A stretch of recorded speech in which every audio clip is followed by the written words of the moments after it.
కూడా మనం ఈ దక్షిణ గోడకి అలాగే పడమర గోడకి బరువులు ఏర్పాటు చేసుకోవచ్చు. అంటే సన్ సైడ్లు అవి ఏర్పాటు చేసుకొని బరువులు ఉంచుకోవచ్చు. ఇటువైపు ఈ ఆగ్నేయం దిశలో గాని లేదా ఇక్కడ వాయువ్యంలో గాని బాత్రూమ్స్, అటాచ్డ్ బాత్రూమ్స్ ఏర్పాటు చేసుకోవచ్చు.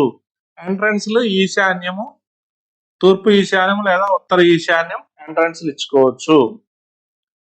అదేవిధంగా బరువు ఇటు ఉండాలన్నాం కాబట్టి బెడ్, అలాగే బీరువా కూడా ఈ నైరుతిలో పెట్టుకోమని చెప్తాం. ఎందుకంటే మనం నైట్ ఇక్కడ పడుకుంటాం కాబట్టి ఈ రూమ్ లో బీరువా అనేది ధన కనక విషయాలకు సంబంధించింది కాబట్టి అది మన పక్కనే ఉంటే మనకు ప్రశాంతంగా నిద్రపడుతుంది. ఎవరో వచ్చి దొబ్బుకుపోతారు అనుకోకుండా మనకు ప్రశాంతంగా నిద్రపడుతుంది కాబట్టి ఈ బెడ్రూమ్ లో నైరుతి భాగంలో పెట్టుకోవాలి. ఒకటి.